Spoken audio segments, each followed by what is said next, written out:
시청자 여러분 안녕하십니까? TBC는 온라인 정치경제 미디어 스픽스와 함께 대구 경북의 정치 현안을 전국 최고의 전문가들과 함께 서울에서 풀어보는 정치 본색 플러스를 매월 1회 진행합니다. 오늘은 그 첫 순서로 홍준표 시장의 대구 대수술 성공 가능성이라는 주제로 토론을 시작하고자 합니다. 홍준표 시장이 취임한 지 이제 2달 남짓 돼가는데요. 야심차게 추진한 정책들도 많고 SNS를 통해 중앙정치 무대에 직접 관여하는 일도 많습니다. 이걸 서울에서 어떻게 바라보고 있는지, 또 이런 일들이 대구 시민들의 삶의 질 향상에는 어떤 영향을 미칠지 논의해 보도록 하겠습니다. 네, 그럼 오늘 패널을 소개해 드리겠습니다. 노동일 경희대 교수, 장성철 공론센터 소장, 김종욱 동국대 대우 교수입니다. 안녕하세요. 안녕하세요. 네, 안녕하세요. 네, 오늘 이렇게 세 분 모셨는데요. 일단 이 얘기부터 좀 시작을 해보죠. 홍준표 시장의 등장으로 대구시의 공무는 물론이고 대구시 전체가 좀 긴장 상태에 들어갔다. 뭐 농담 반 진담 반인 것 같은데요. 이 부분에 대해서 어떻게 생각하십니까? 저는 캐릭터가 아주 특이한 분이기 때문에 아주 많이 긴장할 것 같다는 생각이 들어요. 기본적으로 두 가지 캐릭터입니다. 하나는 내가 오르면 무조건 하겠다. 그런 독불장군적인 성격. 그리고 기존 주류나 기득권을 우리는 인정하지 않겠다. 내가 오른 길은 내 주장대로 한번 밀어붙이겠다. 그리고 나는 경남도지사를 이미 한번 해봤기 때문에 나는 경남도를 완전히 대수술을 시켰다. 적자를 완전히 없애고 흑자로 돌렸다. 그러한 노하우를 이번에 대구에서 내가 발현시키겠다. 그러니까 나만 따라와라. 나를 믿고 따라와라. 그러한 리더십의 소유가 아닌가라는 생각이 들어서 관가나 각종 언론, 시민단체들이 모두 다 긴장하는 것 같습니다. 교수님은 어떻게 보세요? 글쎄, 저는 이제 뭐 기본적으로 긴장하고 있다는 게 사실이라고 한다면요. 예. 저는 좋은 일이라고 생각합니다. 기본적으로 공무원 조직이라는 게 사실은 뭐 해도 그만 안 해도 그만 이런 게 굉장히 많잖아요. 일 같은 것도 그렇고. 죄송합니다. 모든 분들 얘기하는 게 아니고 그렇죠. 예, 예. 일반적으로 예, 예, 그렇다는 예. 얘기입니다. 그게 좀 느슨해진 조직이라고 얘기한다면 새로운 어떤 시장이 취임하고 또 굉장히 그분이 뭐 추진력 강하고 얘기하셨지만 뭔가 본인의 소신을 관철하는 게 어떤 능력이 강하고 그렇다면 공무원 조직의 어떤 그 긴장감을 불어넣는다? 이런 건 전 굉장히 좋은 거라 생각하고요. 시민들도 긴장하고 있다. 그래서 그건 이제 어떤 의미인지 잘 모르겠습니다만 그냥 제가 객관적으로 바라보기에는 뭔가 이제 기대감 아닐까요? 무슨 일이 뭐 좀 생길 것 같다. 만약에 이제 기존에 해오던 대로 어떤 그 계속 되어 온다. 앞으로 별 기대감이 없다 하는 것보다는 그래서 새로운 어떤 시장이 와서 이분이 뭔가 추진력이 강한 분이고 뭐 이렇게 어디로 튈지 모르는 분이긴 하지만 뭔가 좀 기대감을 가질 만하다 이러지 않을까요? 물론 이제 그의 이제 긍정적인 측면이라면 세상 만사가 다 그렇지만 일단은 저는 뭐 긴장감을 가지고 있다. 공무원 조직과 지역 사회가 그렇다면 저는 그 부분에서는 일단 긍정적인 평가가 가능하다고 생각합니다. 제가 볼 때 이제 체급이 다르다. 예. 이제 기존의 대구시장과는 다른 체급을 가지고 있지요. 대선 후보로 나오기도 했었고 당 대표까지 했던 분이기 때문에 상당히 중량급을 넘어서는 어떤 인물이기 때문에 그런 인물에 대한 기대감은 당연히 강할 거라 생각이 드는 것이고 거기에 대한 기대감은 지역 발전이 과거와는 좀 다르게 좀 속도를 내지 않겠어? 이런 생각들이 분명히 있을 것이고 이미 제가 알기로 여러 가지 현안 때문에 대구뿐만 아니라 경북까지 막 흔들리는 상황 정도니까 과거와는 다른 모습을 보이고 있다. 그런 측면에서는 대구 시민들이 기대를 할 수 있겠습니다만 또 하나 또 반대로 따지고 본다면 과거에 지금 현 대통령과 1대1 어떤 경선 다툼을 했었기 때문에 윤 대통령이 좋아할까라고 하는 좀 나름대로의 좀 요구심도 있을 것 같고 또 두 번째로는 4년 하고 그냥 대선 출마하려고 하는 거 아니야? 4년 동안 시정에 집중하기보다는 자신의 정치적인 행보를 하는 거 아니야? 라고 하는 것. 그다음에 아까 계속 말씀하셨지만 좀 독단적인 불도저식 방식이 있어요. 뭐 기사가 났습니다만 연합뉴스에서 과잉 의전 보도 나니까는 갑자기 당일날 구독 해제해버리거나 뭐 어느 행사에 가가지고 인사말 할 만한 가치 있는 인물이 한 사람도 없다라고 얘기한다거나 이런 것들은 제가 볼 때 대구 시민 입장에서는 왜 저러시지라는 생각이 들기 때문에 상당히 고민스러운 대목은 있을 거라는 생각이 듭니다만 그래도 제가 볼 때는 상당히 큰 체급이 다른 분이 와 있기 때문에 나름대로 좀 관심들은 지금 집중될 것 같다. 그래서 조금 잘하시면 다른 시장에 비해서는 효과는 더 크실 것 같다는 생각이 듭니다. 그러니까 대구 지역에 계신 분들만 긴장하는 것이 아니라 예. 대구 주위에 계시는 도지사라든지 네. 다른 쪽의 지사, 뭐 시장 분들이 상당히 긴장하는 것 같아요. 그러니까 예를 들면은 뭐 경북지사 같은 경우도 네. 후배, 예. 그리고 뭐 안동 구미시장 후배. 예. 내 말 안 들을 거야? 음. 뭐 경북도지사가 좀 이 물 문제와 관련해서 네. 여러 가지 좀 도움을 주거나 아니면은 타협점을 찾도록 도와줘야 되는 거 아니야? 경북도지사 빠져. 내가 알아서 할 테니까 나 따라와. 이런 식의 모습이거든요. 과연 이런 것들이 중앙정계에서는 통한 부분이 있었지만 지역에서까지 행정 부분에까지 이런 부분이 통할지는 좀 지켜봐야 될 것 같습니다. 어차피 뭐 홍 시장의 성격 얘기를 하셨으니까 사실 정치 국회의원 시절부터 이 이른바 호통의 대명사라고도 하지 않습니까? 독고다이. 예. 별명이 그였죠. 예. 독고다이. 근데 그런 부분들이 이게 이제 시민들을 긴장시키기도 하고 또 기대하게도 그럼요. 하는 것 같습니다. 근데 사실 그 홍 시장님을 설명할 때 그 언어의 마술사, 뭐 사실은 지금 뭐 순간적인 언어 구사는 타의 추정을 불허한다 이런 평가를 받지 않습니까? 여기 다 말씀을 하시는 분들인데 어떻게 평가하세요? 뭐 저 같은 사람은 이제 그야말로 뭐랄까 족탈불급이죠. 그런 거에서는 뭐 점잖게 얘기하고 이렇게 치우치지 않으려고 얘기하는 사람한테는 전혀 있을 수 없는 그런 순간순간 정말 재치도 있지만 정확하게 얘기하지만 또 한편으로는 아주 날카로운 얘기 이걸 잘 하시잖아요. 또 홍카콜라라고 얘기하는 그렇죠. 예, 톡 쏘는 예. 정말 그런 맛이 있다는 얘기죠.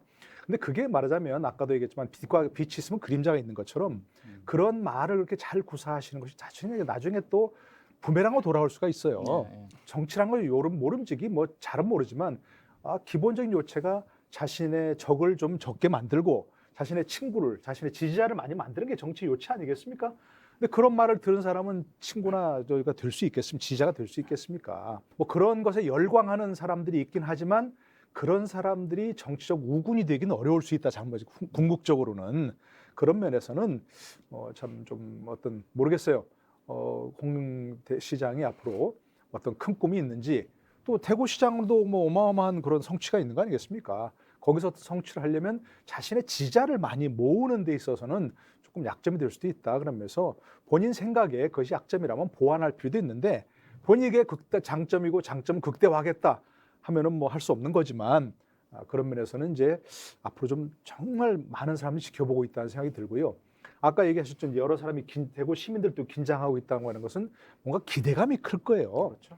지금 좀 이따 뭐 혹시 얘기가 되겠습니다만 뭐 대구 시민들의 물 문제 해결, 그렇죠. 그다음에 공항 문제 이런 것들이 굉장히 큰 사업인데 보통의 대구시장이 그런 면에서 큰 소리 치진 않았을 거예요. 이게 굉장히 어려운 문제니까. 근데 지금 홍 시장은 본인이 해결할 수 있다고 했지 않습니까? 근데 기대감을 가지고 바라봤는데 결국 결과가 없다.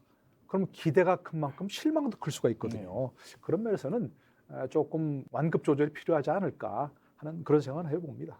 이게 단순히 그냥 말씀을 잘하는 수준이 아니고 사실은 적확한 표현들 그리고 정확하게 맥을 짚어내는 특징을 갖고 계신데 그런 면에서 사실은 지역 정치권은 또 긴장을 하는 모양새입니다. 이 부분은 어떻게 보십니까? 그러니까 뭐 제가 볼 때 다 뭐 말씀하신 홍카콜라라고 얘기하는 건 정치 보면 국민들 답답하지요. 네. 근데 그 답답한 그 국면에서 소위 사이다, 콜라처럼 시원하게 얘기를 해주니까 내 얘기를 대신해 주는 것 같네라는 생각들이 많기 때문에 그런 부분에 있어서 홍준표 시장에 대해서 많은 어떤 팬덤들이 만들어진다 생각이 드는 건데 이제 문제는 이건 그야말로 그 상황에 적확한 발언을 했을 때만 예를 들면 사이다 같은 효과가 있는 건데 예. 그렇지 않은 효과도 많이 낸 적이 있죠. 더 아시겠습니다만 많은 분들이 시간이 지나면 잊혀지는데 계속 탄핵에 대해서 찬성하셨던 탄핵에 반대하셨던 분 아니에요? 소위 그것 때문에 탄핵의 늪을 벗어나지 못했었고 소위 그 윤석열 대통령이 나타나기 전까지 이준석 당대표가 나타나기 전까지 국민의힘의 암흑기를 이끌었던 분 중에 한 분이 또 이분이 계시기도 하잖아요. 따지고 보면. 그땐 좀 어려웠을 때였죠. 아니 왜 어려웠겠습니까? 네. 탄핵 문제와 관련해서 국민들의 80% 90%가 찬성한 부분에 대해서 본인은 아니라고 말씀하시니까 홍카콜라가 아닌 거죠. 그때는 거의 고구마죠. 고구마. 그래도 그때 분위기를 보수파의 분위기를 홍준표 대표 때문이었다. 홍준표 대표 때문에 어려워졌다. 홍준표 대표 때문에 지방선거를 그때 졌다. 이런 식으로 매도하는 것은 좀 옳지 못한 것 같다는 생각이 저는 뭐 매도라고 생각하지는 않고요. 네. 그 당시에 정서가 그랬다고 생각을 하기 때문에 그분과 관련해서는 거죠. 대중의 정서에 맞는 콜라와 같은 발언은 의미가 있습니다만 대중의 정서와 무관하게 본인의 가치를 강요하는 콜라는 목이 잘 안 넘어가죠. 예. 저는 그래서 그런 발언들은 적절하게 사용하셔야 된다고 생각을 합니다. 이게 아까 우리 장 소장님도 지적을 하셨지만 17개 시도 단체장이 있는데 네. 지금 거의 유일한 것 같습니다. 그 발언을 하고 영향력을 갖게 되고 사람들에게 반향을 일으키고 하는 부분들은 어떻습니까? 다른 점도 하나 더 있어요. 뭐가 있습니까? 유일하게 현직 대통령이 예. 형님이라고 하는 분이 홍준표 시장이에요. 무지하게 세신 분이네요. 그렇죠. 그러니까 그만큼 그건 뭐 후보 시절 얘기 아닌가요? 지금도 아닙니다. 형님이라고 그러나요? 얼마 전에 만났을 때도 알았습니다 형님. 그러니까 17개 시도 지사들 모여서 만찬을 했을 때 네. 형님이라는 표현을 또 쓰셨더라고요. 그렇습니까? 대통령께서. 네. 만약에 현재 진행되고 있는 아까 노동일 교수님께서 말씀해 주셨던 여러 가지 대구시 현안 문제와 관련해서 중앙정부의 협조를 확실하게 이끌어낼 수 있다면 홍준표 시장의 입지는 더욱더 탄탄해지고 지역에서 거부감이 기대감으로 바뀔 것으로 그렇게 예상이 됩니다. 워낙 좀 이전에 저희 역대 시장에서 못 봤던 모습이고 그렇죠. 다른 단체장에게도 못 보는 모습이라서 그런데 사실은 지난 지방선거 때 압도적으로 당선이 됐죠. 그리고 뭐 대구의 성향, 뭐 성격일 수도 있지만 그런데 이제 이분이 되시고 아까 장성철 소장님이 말씀하신 대로 여론주도청이라고 할까요? 뭐 거리를 좀 두는 이런 식의 모양새, 경제계, 뭐 시민단체와 이런 부분들에 대해서는 좀 불편해하는 분들도 있을 수 있는데 이 부분은 어떻게 봐야 할까요? 그건 홍준표 시장이 풀어나가야 될 문제일 거예요. 그리고 대구가 상당히 보수적인 곳 아니겠습니까? 지금 대구에서 국회의원을 하셨지만 주된 정치적인 활동 공간은 중앙정부 아니면은 경남도지사였거든요. 그런 점에 있어서 대구에 계시던 사회 지도층, 여론 주도층은 좀 지켜보는 것 같아요. 저 사람이 과연 했던 공약들을 제대로 실현시킬 것이냐, 아니면은 그냥 말만 하는 것이냐, 그런 것을 지금 눈여겨보는 것 같은데 방금 전에도 말씀드렸듯이 여러 가지 난제들을 제대로 풀어나간다면은 사회 지도층이나 여론 주도층 같은 경우에 홍준표 시장에 대해서 기대를 할 수가 있겠죠. 그런 부분의 숙제는 분명히 홍준표 시장이 풀어나가야 된다. 근데 홍 시장이 저 처음에 이제 그 대구시장 출마한다고 할 때 하방하신다 그랬잖아요. 예, 그런 표현 썼죠. 하방하신다고 해서 그때도 제가 들은 거 기억나는데 이제 중앙 정치 무대에는 관심을 끊겠다. 한동안 이제 그렇게 얘기하셨는데 지금은 그러시진 않은 것 같아요. 몸은 하방했는데 아직 마음은 하방이 좀 덜 된 것 같습니다. 기본적으로 홍 시장이 앞으로 어떤 꿈이 있건 기본적으로 대구시장이 되었으면 그 대구 시민들과 또 뭐 넓게 말해서 TK 전체 거기와 한 몸이 돼야 한다. 스며들어야 한다고 생각합니다. 그러니까 이질적으로 뭐 개혁을 한다고 하더라도 또 뭔가 하더라도 그 사람들은 개혁의 대상이라고 하고 자꾸 이렇게 하는 것보다는 네. 공무원들도 그렇고 시민들도 그렇고 그것을 그 사람들을 뭔가 내가 바꿔야 한다. 그렇게 자꾸 대상화 시키는 것보다는 내가 그들의 하나가 되어서 스며들어야 개혁도 저항 없이 할 수 있는 것이고 앞으로 어떤 그 일을 추진하는데 그런 여론의 뒷받침을 받아야 되는 것이거든요. 교수님 뭐 뭐 제가 볼 땐 기득권층이 싫어하면 서민들이 좀 편한 경우가 많죠. 예를 들면 이제 기득권층이라고 하는 건 기존의 체제에서 많은 이익들을 향유하고 있고 그만큼의 권한을 가지고 계신 분들이기 때문에 세상이 변하는 거는 본인한테 좋지 않은 상황이기 때문에 계속 이제 거부하게 되는 것이고 보수화되는 경향이 많기 때문에 뭐 당연히 토론은 필요하다고 생각이 듭니다만 저 대구 같은 경우는 좀 변화가 필요하다고 봐요. 왜냐하면 계속적으로 국민의힘. 그러니까 모든 것이 국민의힘이라고 하는 정치적 프레임 속에서 작동하는 어떤 구조였었기 때문에 그 구조 속에서도 대구가 계속 불만이 많은 거 아니겠습니까? 경제도 성장하지 않는 상황인 것이고 소위 홍준표 시장이라고 하는 새로운 어떤 캐릭터가 등장해서 국민의힘 내부의 변화가 있다라고 얘기하는 건 대구의 변화를 전제로 하는 거기 때문에 좀 그 정도의 예를 들면 역동성은 필요하다고 생각이 들어요. 근데 그 역동성이 독단으로 가면 안 되는 거겠죠. 그러니까 자기 말을 안 들으면 안 돼라는 식으로 가면 안 되겠습니다만 대구가 과거와는 다른 시대를 살고 있구나 정도를 느낄 수 있게 해야 저는 그 정도의 힘을 만들어내야 홍준표 시장이 본인이 이후에 뭘 하고 싶어하는 대망의 뭐가 있지 않겠습니까? 그리고 그런 흐름들이 국민의힘으로 어떤 대표되는 대구가 아니라 새로운 흐름을 만들어낸 대구로 간다면 저는 의미 있는 4년의 시정이지 않을까 생각을 해봅니다. 스며든다는 개념과 어떻게 보면 맥을 같이 한다고 봐야 할 것 같고요. 이제 조금 구체적인 얘기 들어가 보겠습니다. 지금 뭐 조금씩 언급이 됐습니다만 홍준표 시장이 그 대구 시장이 되고 나서 여러 가지 시도를 하고 있습니다. 지금 핫한 게 낙동강, 그러니까 대구 취수원 문제. 지금 구미에서 안동댐 쪽으로 방향이 틀어지고 있고요. 통합신공항, 대구 경북 통합신공항 특별법 제정이 속도를 내고 있습니다. 이 부분도 홍 시장의 역할을 뭐 말하지 않을 수가 없고 또 대구시 산하기관의 통폐합도 추진을 하셨고요. 또 이제 재정 건전성 확보를 위해서 빗줄이겠다. 뭐 경남도지사 시절에도 하신 일입니다만 이런 부분들이 있습니다. 이 부분들을 어떻게 좀 평가하세요? 지금 뭐 아직 평가란 표현을 쓰기 좀 이르긴 합니다만 어떻게 보십니까? 일단 기본적으로 제가 볼 때는 상당히 새로운 바람을 일으키고 계시지만 이게 현실 가능할까라는 문제는 좀 별도의 문제라는 생각이 들고요. 또 하나는 좀 뭐 예를 들면 저기가죠. 대구 추수원 문제 같은 것도 마찬가지입니다만 올해 4월 4일 날 전 정부이기도 합니다만 네. 예를 들면 대구시장, 구미시장, 국무총리 모였죠. 뭐 예, 예. 다 모여서 예, 예. 합의를 했지 않습니까? 이건 적어도 경북 또는 대구 시민들과의 약속인 측면들이 분명히 있는데 시장이 되자마자 그걸 깨겠다라고 좀 제가 최후 통첩을 한 걸로 알고 있는데 구미시에 대해서요. 이제 그러면서 이제 가려고 하는 데가 뭐 예를 들면 지금 안동시와 협의를 하고 네, 있다. 네. 뭐나 또 무슨 뭐 영주댐 얘기도 나오는 네, 상황인데 이렇게 됐을 때 그냥 이게 말로만 되는 게 아니라 어느 추산을 할 때는 4배 정도의 예산이 더 든다는 얘기가 분명히 있어요. 그럼 4배 정도 되는 예산들을 어떻게 가져올 수 있을 것인가?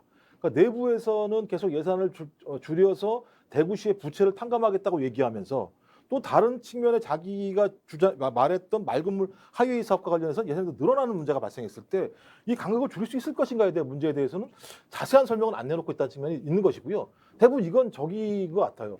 본인이 중량감 있는 정치인이기 때문에 소위 중앙 정치와의 관계 속에서 풀어나가면 될 수 있다라고 판단하시는 것 같은데 저는 절대 그렇게 작동하지 않는다고 봐요. 본인이 역점을 두시는 대구 시민들의 어떤 좋은 물을 드시게 하겠다라고 하는 것들은 인정하겠습니다. 근데 거기서 발생하게 되는 예산의 문제에 대해서 제가 알기로는 기사를 쫙 뒤져봤는데 별로 내용들은 별로 없는 것 같아요. 전 그래서 본인이 주장하는 내용과 이것들을 뒷받침할 수 있는 구체적인 예산의 문제가 결합되지 않는다면 이것도 또 다른 방식의 예를 들면 어떤 대중 추수적인 발언이 아닐까 생각이 들기 때문에 좀 그것들을 빨리 좀 설명할 필요가 있다고 생각을 합니다. 현실 가능성, 실현 가능성의 문제를 얘기하셨는데 또 어떻게 보면 오랜 기간 동안 풀지 못한 숙제에 새로운 물고 뭐 이런 측면도 있는 거 아닙니까?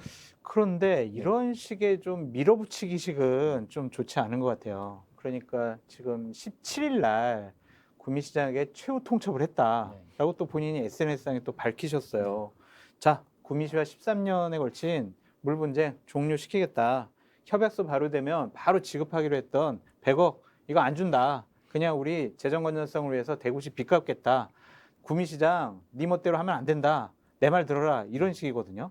과연 이러한 리더십이 맞는 것이냐라는 것에 대해서는 좀 다시 한번 생각해 보시라라고 말씀을 드리고 싶고 일단은 취수장 이전 문제와 관련해서는 한 4가지 정도의 문제점이 있어요. 기본적으로 녹조 문제 어떻게 할 거냐. 이건 낙동강 보호 문제를 어떻게 할 거냐라는 것. 그리고 이전 비용은 어떻게 할 것이냐. 그리고 만약 옮긴다면 낙동강 중류 지역의 관리를 포기한다는 거 아니에요? 그럼 낙동강 수질 문제를 완전히 포기하고 무시한다면 낙동강 하류에서 취수원으로 사용하는 부산 경남 분들은 어떻게 그러면 물 공급을 할 수가 있느냐. 이런 여러 가지 문제점이 있기 때문에 이런 것들을 그냥 밀어붙이기식으로 하지 말고 구미랑 안 할 거야. 그럼 나 안동댐으로 가야지. 이건 해답이 아닌 것 같아요. 조금 더 모여서 논의를 해보셨으면 어떨까라는 생각이 듭니다. 장성철 소장께서 뭐 너무 디테일한 문제까지 다 짚어주셔서 네. 저는 뭐 사실 그 정확한 내용을 잘 모르고 있지만 저도 이 문제 조금 이제 토론 나오니까 조금 차별해서 봤는데 네. 이 문제가 사실 굉장히 그 뭔가 대수술이 필요한 대전환이 필요한 문제 아닙니까? 그렇다면 저는 취임한 지 얼마 안 돼 갖고 바로 그냥 뭐 옛날에 했던 거 뒤집어 엎고 다시 가겠다 이렇게 하시는 것보다는 정확한 진단을 하고 대신 집도는 섬세하게 해야 되지 않습니까? 뭐 그런 것이 좀 필요하지 않을까? 대관 소찰이라고 보통 얘기하죠. 그런 문제가 필요한 것 같아요. 뭐 예를 들어서 첫 번째 딱 그런 게 아까 비용 문제가 오늘 꼽히는 거죠, 바로. 네. 근데 이제 홍 시장의 얘기는 국비로 할 거야 그렇게 얘기한 것 같아요. 다. 그러니까 대선 때 기억나요, 저 대구에서 그 요새 하다가 뭐 신공항 문제 뭐 문제 다 국비로 해줄 거죠? 그러니까. 네 형님 그렇게 이제 하셨던 그 기억이 나거든요. 근데 그건 후보 시절 얘기지 대통령이 되면 마음대로 못해요. 오히려 더 그때보다 지금 상황에서 대통령이 해주세요 이런다고 되는 것도 아니고 뭐 그런 것들 다 국비로 모든 걸 하겠다고 할 수 있는 그런 건 아닌 것 같고 예를 들어서 우리가 정말 그 문제를 해결하기 위해서 어떤 그 협력이 필요한가 하는 그 외국에도 물 분쟁이 많이 있을 때 사실은 그 정확한 법적인 근거를 가지고서 이렇게 상류, 중류, 하류 이렇게 할 수 있도록 하는 법이 다 있거든요. 예, 예. 근데 우리는 그런 면에서 아직 그게 좀 디테일하지 않은 것 같아요. 어떤 그런 면에서 대구시장이 좀 리더십을 발휘해야 될 그런 거 아닌가. 구미 안에 그러면 집어쳐 이렇게 할 게 아니라 구미도 안동도 지금 얘기하신 모든 그 관련된 시도지사들하고 시장이나 군수들하고도 같이 협의하면서 그런 쪽으로 다 함께 그 대구시장 리더십을 발휘한다면 좋은 거 아닌가 싶기도 하고. 그래서 본질적으로는 사실은 대구 어떤 시민들에게 좋은 물을 공급하겠다는 거 아니겠습니까? 네. 근데 이 문제가 과거 무슨 페놀 사태부터 시작하고 굉장히 낙동강 문제가 많이 있었죠. 근데 이 낙동강 문제는 사실은 무슨 대구시장 또는 뭐 구미시장 무슨 경북지사 한 사람이 해결할 수 있는 문제가 아니잖아요. 그러니까 그런 면에서 정확한 진단을 하기 위해서 조금 시간을 좀 드리고 함께 전체 그 관련된 지자체장이라든지 또 국가까지 국무총리, 환경부 장관까지 포함해서 함께 그런 논의하는 리더십을 발휘한다면 굉장히 좀 국가적인 차원에서 이분이 참 그 리더로서 자격이 있다. 이렇게 인정받을 수 있는 거 아니겠어요? 이 문제는 본질적으로 해가 굉장히 어려운 문제입니다. 사실은. 한 시간짜리 한 시간 할수 있습니다. 별도로 아니, 하나만 더 예, 얘기할게요. 말씀하십시오. 이게 결국엔 돈 문제예요. 네. 돈 문제. 그러니까 예를 들면은 구미 상류 쪽으로 취수원을 옮긴다든지 아니면 안동땡으로 옮긴다든지 하게 되면 돈이 많이 들어요. 그러니까 예를 들면 지금 조사된 거에 의하면 대구에서 구미로 옮겼을 때 도수로가 있잖아요. 네, 예. 그 대략 55km인데 그거에 대한 설비 비용과 취수원을 좀 고도로 정밀화하는데 7,199억 원이 들어요. 7,199원이 더 들어가요. 이 돈 어떻게 할 거냐고요. 그리고 취수원을 옮기고 나니까 광역 상수도 때문에 톤당 물을 사오는 가격이 대략 53원에서 233원으로 5배 정도가 높아져요. 그러면은 너무 디테일하게. 너무 아니, 디테일하게 하지 그렇다면은 마시고. 대구 시민들이 수돗물값 더 내야 될 거 아니에요. 그러니까 이런 현실적인 문제. 취수원 이전 때 저희가 다시 한번 모시도록 네. 얘기하고 이 부분도 짚어야 될 것 같아요. 저희 지금 지역 최대 현안이거든요. 대구 경북 통합신공항 특별법. 이 부분에 있어서는 홍 시장의 그 오랜 정치적 그 관록 이런 것들이 영향을 미쳤다 이렇게 보여지는데 어떻게 보십니까? 전 이 부분은 잘 될 거라는 느낌이 많이 들긴 해요. 네. 왜냐하면 대통령의 아젠다이기도 하고 제가 또 국토교통부의 원희룡 장관 같은 경우도 자기가 발벗고 나서겠다고 얘기를 했었고 그다음에 국민의힘의 많은 의원들도 참여하고 있고 법안 특별법에 대해서 그다음에 야당 의원 같은 경우도 9명 정도가 참석을 했었기 때문에 어떤 때는 특별법이라고 하는 것에 대한 그 나름대로의 국회 내 또는 정부 내에 공감대 분명히 있는 것 같다는 느낌이 들고 비전도 제가 볼 때는 의미 있다는 생각이 들어요. 인천공항 물류에서 25% 정도를 갖다 가져올 수 있다라고 얘기하는 것이고 제2공항으로서 역할을 하겠다는 측면에서 대구의 향후 미래와 관련해서 되게 중대한 문제이기 때문에 저는 이 문제와 아까 얘기했던 대구 취수원 문제는 빼더라도 이 문제만큼은 홍준표 시장이 좀 여기에 대해서 아주 제가 책임을 지고 끌고 나간다면 굉장히 중대한 업적이 될 거라고 생각이 드는 것이고요. 앞으로도 마찬가지겠습니다만은 어떤 예를 들면 이런 현재 대구에서 공항 때문에 개발이 안 되고 있거나 대구 시민들이 피해를 보고 있는 부분들을 해소하면서 대구 경북이 연계해서 새로운 신산업들을 만들 수 있다는 측면에서 상당히 의미가 있다는 생각이 들어서요.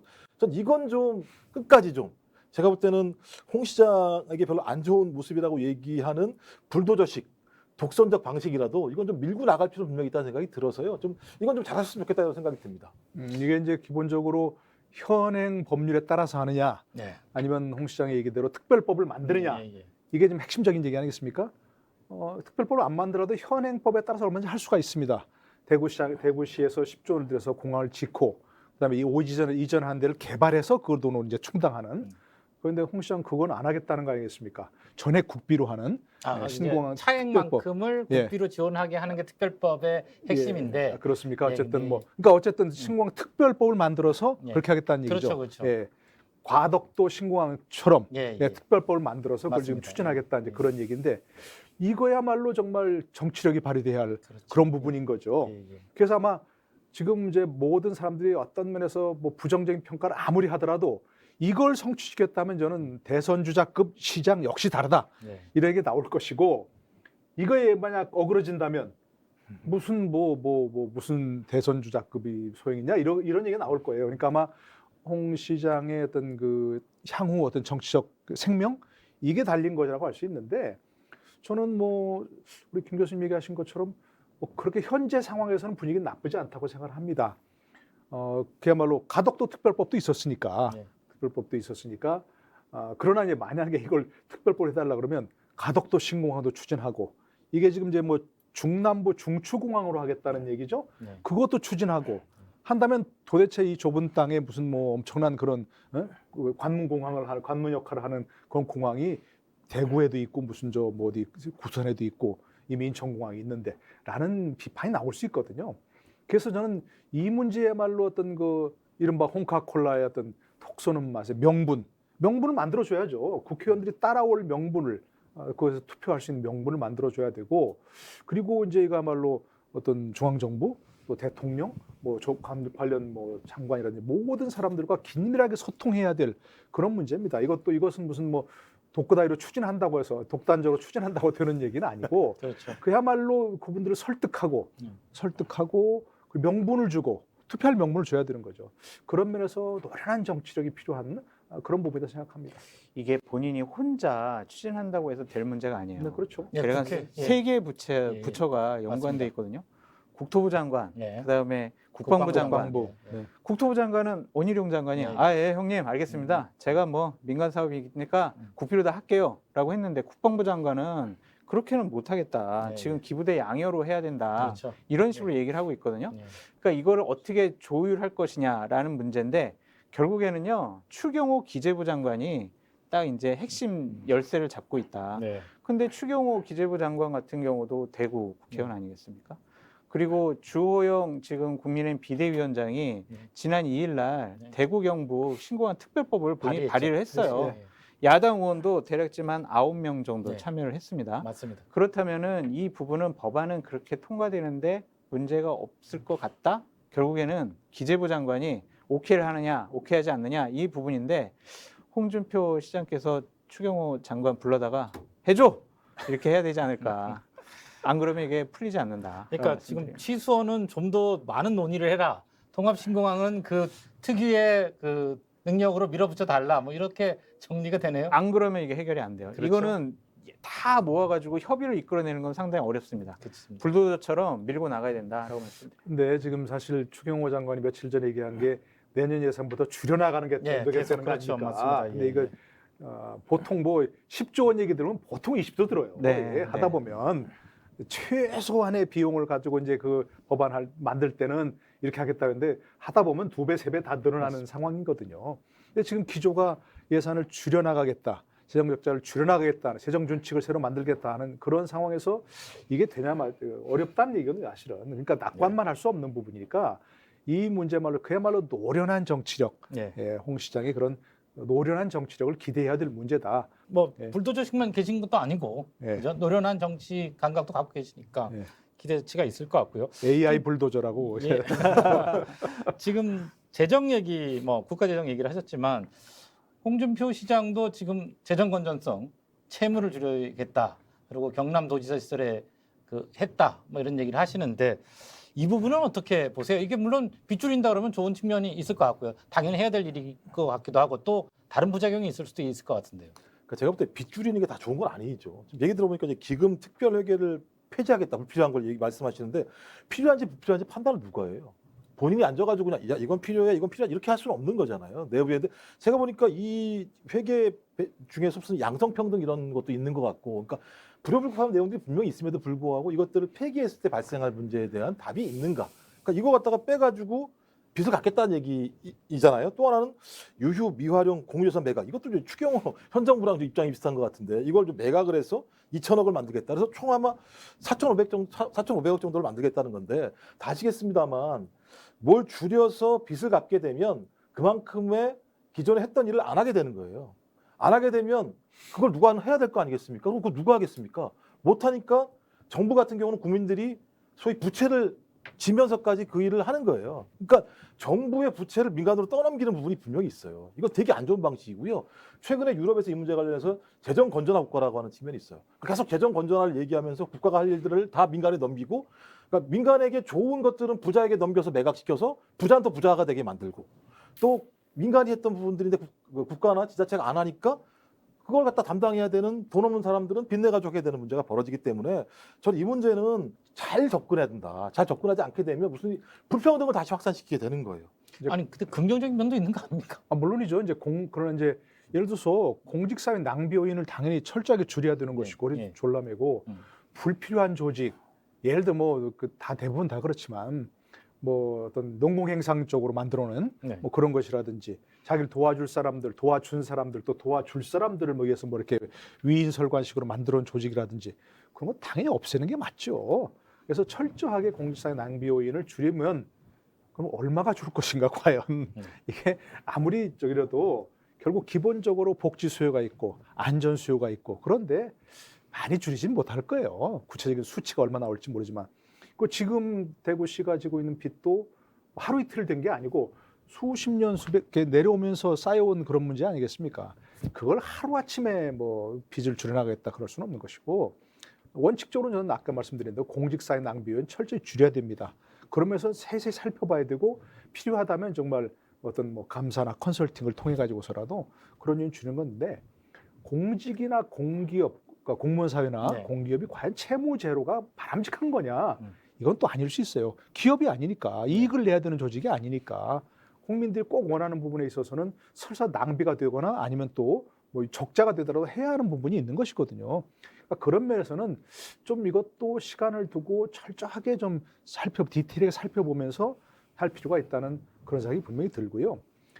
과연 그 예를 들어서 전화 아무 문제의식 없이 중앙정부도 그렇고 지방자치단체도 그렇고 아무 문제의식 없이 방만하게 조직을 늘려고 하는 그런 것들은 분명히 줄이면서 네. 긴장감을 불어넣는 건 분명하다. 그 필요가 있다 하는 건 지금 다시 한번 말씀드립니다. 저는 홍준표 시장의 능력을 믿습니다. 어. 경남도지사 하면서 채무 제로를 만든 경험이 있고 적자 예산을 흑자로 돌려놓은 경험과 노하우가 있기 때문에 믿고요. 기본적으로 대구시 산하기관의 대대적인 통폐합을 하겠다라는 것, 재정 집중을 통해서 예산 절감을 하겠다라는 것, 그리고 대구 경북에 좀 많은 예산을 우선적으로 지원할 수밖에 없을 거예요.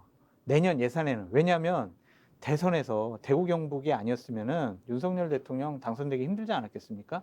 그래서 대구 경북에서 필요한 예산 같은 경우에는 가급적이면 지원해줄 가능성이 높기 때문에 중앙정부 국비 예산을 많이 따옴으로써 대구시의 부채는 좀 정리되고 줄어드는 그런 효과를 발생시킬 수 있지 않을까라고 기대해 봅니다. 그리고 이제 주제를 다음 주제로 넘어가 보겠습니다. 이 부분은 하실 말씀들이 많으실 것 같은데, 앞서도 말씀드렸지만 지금 거의 연일 그 SNS를 통해서 의견을 말씀하시고 있고, 또 결국 호락호락하지 않는 주제들에 대해서 다 말씀을 하고 있습니다. 그래서 서울 언론에서도 다 대대적으로 보도를 하고 있는 상황인데 어떻습니까? 이 부분 일단 이 자체는 어떻게 보세요? 이게 17개 시도 지자체 중에 뭐 단연 독보적으로 지금 하고 있는데 이 부분에서 뭐 어떻게 평가를 하십니까?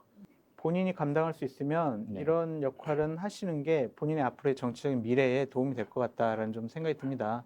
대통령의 여러 가지 지원을 받아야 될 단체장으로서는 대통령이 지금 어려울 때잖아요. 그런데 대통령 편을 들어준다라고 하면 대통령이 그 고마움의 은혜를 갚을 수밖에 없다. 그런 차원에서 지금 SNS상에서 이준석 대표를 상대히 공격을 하고, 지금 집권 초기니까 대통령 어려우면 대통령을 도와줘야 돼라는 분위기를 잡아가는 것 자체가 홍준표 시장이 대구를 위한 본인의 고뇌에 찬 결단이 아니냐, 그렇게 저는 좀 긍정적으로 얘기하고 싶습니다. 글쎄 이제 이게 윤석열 대통령과 좋은 관계를 유지하면 뭐 대구에 많은 지원이 되고 이렇게 하는 건 조금 글쎄 저도 해코지는 안 하지 않아요. 예, 그러니까 너무 노골적인 거 아닐까 하는 생각이 들기도 하고 그런 생각이 듭니다. 예, 그러니까 예, 예. 근데 어쨌든 저는 뭐 홍준표 시장이 윤석열 대통령과 뭐 각을 세우고 이렇지 않는 건 뭐 저는 긍정적으로 평가합니다. 기본적으로 물론 뭐 중앙 정치, 뭐 지방 정치 이런 걸 이분화시키는 건 별로 바람직하지는 않지만 어쨌든 그래도 홍준표 시장이 중앙 정치 무대에서 국회의원도 오래 하고 네. 여당 대표도 하고 뭐 대선 후보까지 이렇게 두 번씩이나 하고 그런 면에서 많은 어떤 그 통찰력이 있지 않겠습니까? 정치를 보는 그런 면에서. 그러니까 본인을 위해서도 그렇고 아까 얘기한 대로 대구시를 위해서도 그렇고 또 향후 장래를 위해서도 그렇고 현재로서는 본인도 어떤 보수층이라고 할 수밖에 없잖아요. 그 정체성을 제가 버릴 수는 없는 거니까 윤석열 정부 그리고 보수 정권으로 정권 교체가 된 상황에서 좀 어려움에 처했을 때 하기도 말해 거 봐라 뭐 내가 뭐 하는 말을 안 듣더니 그렇게 된 이렇게 하는 것보다는 그래도 나름대로 힘을 좀 실어주고 그래서 보수 정권이 결국 잘 안착할 수 있도록 그런 도와주는 본인의 노련한 정치 경험을 좋아서 조언하는 것이 오히려 저는 그런 쪽으로 사는 것이 바람직하지 않을까. 제 생각에도 그 홍준표 시장이 상황은 정확히 잘 판단하시는 것 같아요. 네. 이준석 당대표한테 한 얘기가 있어요. 당난거철이라고 네. 그래가지고 사마귀가 앞발을 들고 수레를 막으려고 네. 한다. 이제 이렇게 얘기한 건데 대통령제하에서 대통령이 얼마나 막강한 권력인지를 정확히 알고 있는 거죠. 그렇죠. 그래서 대통령과 맞서가지고 남을 수 있는 건 별로 없다는 판단을 하고 있기 때문에 절충형으로 예를 들면 본인의 입장을 정하는 것 같은데 문제는 홍준표 시장이 이렇게 생각하는 거 윤 대통령이 이렇게 생각할까? 저는 아니라고 생각하는 거예요. 윤석열 대통령 입장에서 홍준표 시장이 뭘 하든 상관없어요. 그거는 그냥 그건 홍준표 시장이 알아서 하는 거예요. 홍준표 시장의 개인적인 미래를 위해서 하는 행위인 거지 윤석열 대통령을 마음으로 진심으로 우러나와서 한다고 생각하지 않을 거예요. 너무 이간질 시키죠. 아니 많이 배웠잖아요. 정치를 하시잖아요. 그 간극이 얼마나 큰 거예요. 생각해봐 이준석 당대표를 왜 안 믿어요? 왜 당 내부에 총질했다고 문자까지 보냈겠어요? 쌓여 있는 거예요. 그만큼. 근데 그 기간 동안 홍준표 시장이 누구랑 같이 했어요? 이준석 당대표랑 같이 했었잖아요. 근데 지금 와서 그건 뭐 선거 기간이니까 그렇게 한 거죠. 그러니까 말 몇 마디 했다가 믿어달라고 얘기하면 믿어주겠습니까? 제가 볼 때는 어려울 때 도와주니까 고마움을 더 느끼지 않을까요? 뭐가 어려운? 지금 대통령 지지율이 하락하고 아이고. 있고 오늘 기자회견 하시는 거 보니까 전혀 어렵다고 생각하지 않으시는 것 같은데요. 제가 볼 땐 좀 그래서 제가 볼 때 홍준표 시장의 바람인 것 같은데 저렇게 가시면 시간이 지나면 본인의 색깔을 잃을 수도 있을 것 같다는 또 두려움이 더 있어요. 저는 개인적으로. 근데 이게 이제 현 정부와 또 자치단체장 뭐 같은 당이니까 사실은 뭐 정치행위로서 이해할 수 있는 부분이 있는데 제가 궁금한 건요. 그러니까 광역자치단체장이 현 정치 현안에 대해서 이렇게 코멘트하고 한 걸 제가 잘 못 봐서 이것은 어떻게 평가해야 됩니까? 그러니까 자연스럽게 봐야 되나요? 그러니까 그동안에 어떤 지자체장이나 이런 예. 분들이 이른바 중앙정치 무대에서 별로 이제 경험이 있었던 분도 많지 않고 그렇죠. 또 그분들이 영향력이 있는 분도 사실 없잖아요. 그분들이 SNS에 몰려봐야 누가 그걸 뭐 주목하겠습니까? 근데 홍준표 시장은 좀 다르죠. 네. 얘들은 워낙 뭐 국회의원으로서도 여당 대표도 했고 뭐 대선에 여러분 출마해서 누구나 다 이제 차기 대선에 나오실 것 같다는 그런 생각을 하고 있으니까 주목도가 높을 수밖에 없는 거죠. 과거 다른 분들이 뭐 그런 어떤 이 정치 현안에 대해서 코멘트를 해도 누가 그만큼 주목도를 높이겠습니까? 그러니까 저는 그런 면에서 어떤 급이 다르다는 건 분명히 있고요. 또 한 가지는 뭐 아까 김종욱 교수께서는 뭐 자기 정치라고 말씀하셨는데 정치냐 누구나 다 자기 정치하는 거죠. 그리고 이준석 대표도 뭐 자기 정치했다고 막 비판하는데 저는 그게 왜 비판받은지 모르겠어요. 누구나 다 자기 정치지 남을 위해 정치합니까? 물론 궁극적으로는 국민을 위해 정치를 한다고 하지만 그걸 위해서도 자기 정치를 하면서 풀어나가는 것이지 자기를 위해서 하는 것이지 뭐 남을 위해 하겠습니까? 홍준표 시장도 자기 정치라는 건 분명히 맞지만 앞으로 장래를 생각해서 여러 가지 뭐 자리매김 보수의 어떤 뭐 대안 세력이랄까요? 뭐 리더로서 자리매김을 해야 하는 거 분명하니까 그런 건 맞지만 그러나 그것이 결국 윤석열 대통령에 도움이 될 수 있는 그런 방향으로 한다면 윈윈이 될 수 있겠죠. 그렇죠. 뭐 윤석열 대통령이 그걸 어떻게 생각하든 그건 상관없는 거고요. 어떤 면에서 이준석 대표가 지금 현재 윤석열 대통령과 굉장히 대립각이 돼 있잖아요. 옛날처럼 무슨 뭐 귀양 보낼 수 있는 것도 아니고 입을 막을 수 있는 것도 아니고 계속 라디오, TV 출연하면서 윤석열 대통령 비판하는데 윤석열 대통령이 그걸 공개적으로 대꾸할 수 없잖아요. 오늘도 그냥 나는 관심 없습니다. 이렇게 관심 갖지 않습니다만은 굉장히 관심 갖고 있습니다만 말할 수 없습니다. 그 얘기 아닙니까? 그러니까 이 문제에 있어서는 분명한 건 윤석열 대통령이 하고 싶은 말을 대신 해줄 수 있는 거예요. 홍준표 시장이. 네. 그러나 그야말로 다른 사람이 할 수 없는 말, 다른 지자체장이나 다른 정치인이 할 수 없는 그 말을 홍준표 시장이라는 독특한 캐릭터, 독특한 위치에 있는 분이 해주고 있다는 그런 생각입니다. 노동일 교수님께서 정확하게 분석을 해주셨고요. 제가 간단히 한 말씀만 더 붙이자면 네. 홍준표 시장의 주파수와 눈은 2027년에 가 있는 것 같아요. 나 다시 한번 대권에 도전할 거야. 그러니까 중앙정계에서 나의 영향력을 잃어버리지 않겠어. 나의 존재감을 계속 유지시키고 싶어. 그거 어떻게? 내가 SNS 상에서 대통령 편들어주고 이준석 대표 꾸짖고 이러면서 나의 존재감을 조금 더 드러내고 싶다. 두드러지게 하고 싶다라는 생각이 있는 것 같습니다. 그렇기 때문에 본인의 꿈을 향한 하나의 발걸음이라고 좀 생각이 들고요. 다른 단체장들은 엄두가 나지 않을 것 같아요. 예를 들면은 오세훈 서울시장 대권 꿈이 있잖아요. 예, 예. 그런데 만약 지금 이준석 대표에 대해서 완전히 편을 들어준다든지 아니면은 꾸짖는다든지 그러면 다른 논란에 휩싸일 거예요. 근데 홍준표 시장이니까 그냥 용인이 되고 그럴 만하다라고 생각이 드는 것 같습니다.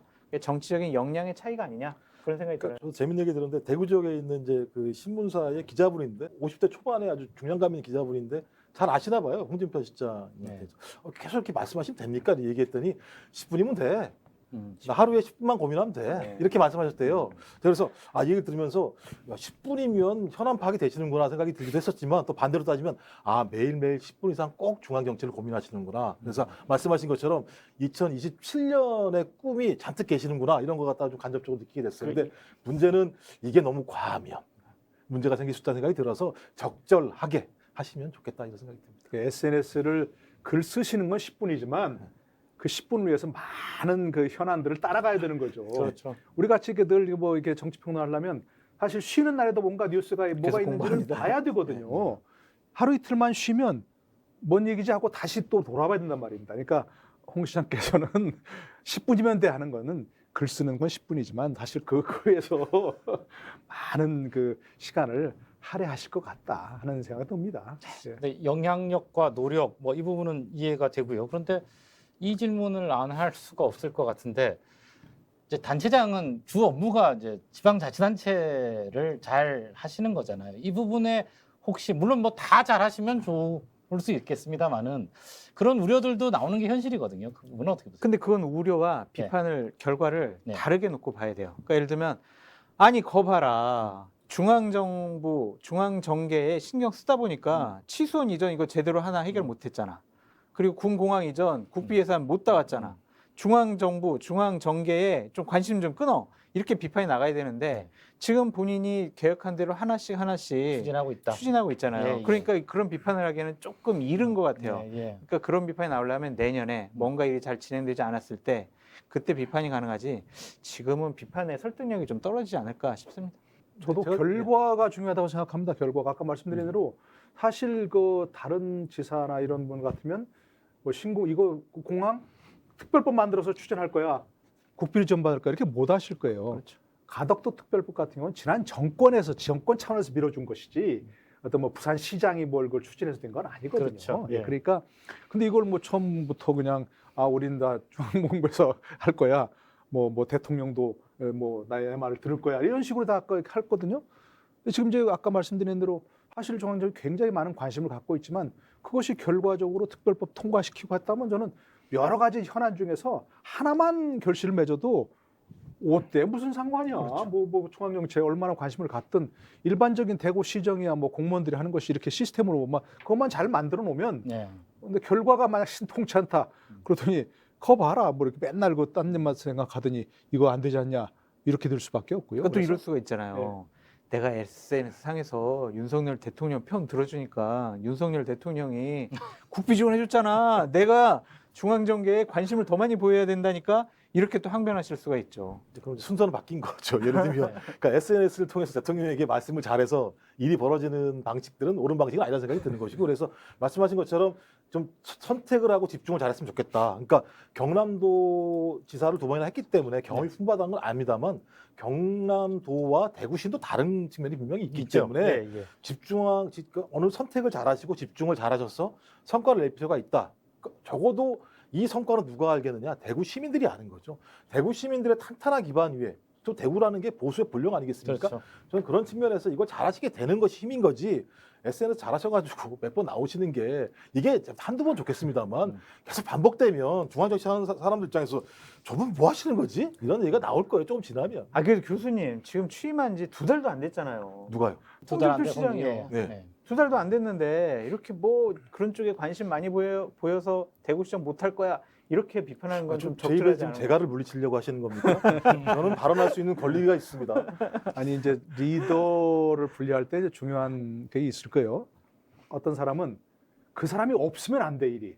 이런 것도 중요한 리더가 될 수 있죠. 예. 그 사람이 있어야만 일이 돼 하는 것도 있는데 어떤 리더는 그 사람이 없어도 돼. 이런 것도 리더의 중요한 리더가 있을 수 있어요. 그런 사람이 꼭 있어야만 되는 것보다는 오히려 그 리더로서 요 역할을 잘해서 조직을 잘 만들어 놓고 그렇죠. 네, 조직을 만들어 놓고 내가 없어도 된다. 나는 그 일상적인 일에 관여 안 해도 된다라는 시스템을 만들어 놓고 자기가 어떤 리더 역할을 한다면 그게 오히려 더 좋은 거죠. 맞습니다. 그러니까 이제 홍준표 시장 아까 얘기한 대로 우리가 이제 여러 가지 지금 현안도 있고 뭐 여러 가지 조직 개편도 있고 뭐 재정 줄인다는 것도 있고 조직도 뭐 개편하겠다는 거 아니겠습니까? 그렇다면 그걸 잘 해놓으시고 그야말로 시장이 매일매일 무슨 결제 안 해도 된다는 식으로 한다면 그러면 그거야말로 훌륭한 리더가 그렇죠. 될 수 있는 거죠. 그러니까 저는 그런 걸 조직 갖춰놓고 한다면 괜찮은데 그럼 갖춰놓지도 않고 이렇게 하신다면 조금 비판의 여지는 있을 수 있는 거죠. 아직은 잘 뭐 판단이 그럼요. 이르다. 예, 이른 이렇게, 거죠, 예, 그래서. 이렇게 봐야겠네요. 지금 뭐 이 주제를 얘기하시면서 다 말씀하신 게 2027년 얘기하셨는데 어떻게들 보세요? 본인은 일단 뭐 그때 가봐서 뭐 이런 표현을 제가 했던 걸 기억하는데요. 홍 시장이 그 공식적으로 밝힐 수도 없을 거고 밝히지도 않겠죠. 근데 앞으로 행보로 봤을 때 어떻게 전망하십니까? 저도 뭐 출마는 어떤 상수 아닌가요? 네. 그래서 변수가 아니고 상수 생각하시는 것 같은데 지난번 예전에 17년 출마했을 때와 22년 출마했을 땐 저는 20년 조금 더 노련하신 것 같다는 생각이 들었거든요. 제가 어디서 이제 그 라디오인가에서 이제 MC를 하다가 이제 홍준표 그때 의원님이신가 누군지 하여튼 신분 잘 모르겠는데 연결했는데 그때 목소리가 이거 솔직히 얘기해도 되는 거죠? 네. 이 방송. 지금까지 지금 거짓말하셨습니까? 아니 조금 더 솔직히. 예. 목소리가 괜히 거슬렸어요. 네. 제가 뭐라고 표현할까? 아이 그야마 이게 굉장히 거슬렸는데 듣기에. 네. 근데 최근엔 조금 달라지셨더라고요. 네. 2022년도 됐어도 그런 식의 좀 뭐랄까 떼쓰는 목소리일까요? 그냥 그런 목소리가. 그래서 저는 오히려 조금 노련해지셨지 않는가. 그러니까 스마트한 건 떨어질지 몰라도 오히려 그런 면에서는 조금 노련함은 더 보이는 것 같다 생각이 네. 들고 지금 뭐 무슨 인생 70이 무슨 나이가 있습니까? 네, 네. 70 요즘 70 저 자취도 안 하는데 그러니까 그거는 별 문제가 아닌 것 같은데 아까 얘기한 대로 저는 가장 큰 관건은 대구시장에서 본인이 큰 소리친 네. 그 모든 사람들에게 약속한 그 보여주겠다고 한 그런 어떤 결과. 굉장한 난제들 예. 그야말로 출시장 예. 문제라든지 신공항특별법 예. 문제에서 어떤 성과를 보여주느냐 이게 전 관건이라고 생각합니다. 저도 이제 하면서 적어놓은 게 있는데요. 잊혀지는 것이 두려운 정치인, 음. 끝내 꿈을 버리지 못하는 정치인. 제가 볼 때 이제 홍준표 시장은 이런 분이신 것 같아요. 그러니까 본인이 어렵게 흑수저의 삶을 살아서 자수성가하시면서 정치 영역에서도 마찬가지입니다만 자수성가를 하고 싶어 하시는 것 같아요. 그리고 본인이 생각하는 정치를 펼쳐보고 싶으신 것 같아요. 그러니까 경남도지사 2번 하시고 대구시장도 하시는 거라 생각이 드는 것이고 그러니까 현역을 놓치지 않으시려고 하는 것 같은데 이제 문제는 흘러간 물로 물레방아를 돌릴 수 없다. 그러니까 정치가 지금 많이 변하는 것 같아요.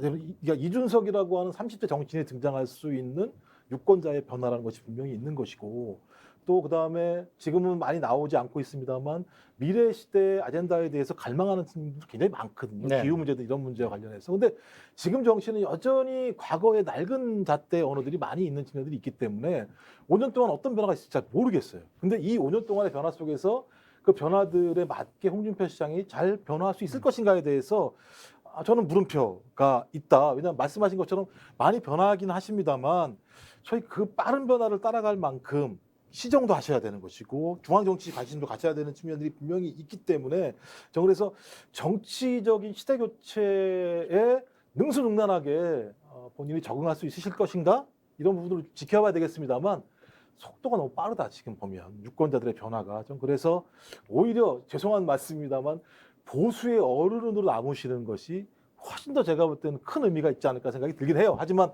그러시지 않을 거라는 느낌이 들기 때문에 잘 준비하십시오라는 말씀을 드릴 수밖에 예, 없을 것 어차피 같습니다. 뭐 본인의 뜻과 관계 없이 말씀하시는 거라서 전망을 해보는 거니까요. 지금 어쨌든 행보로 봤을 때 이렇게 보여진다는 뜻인 것 같습니다.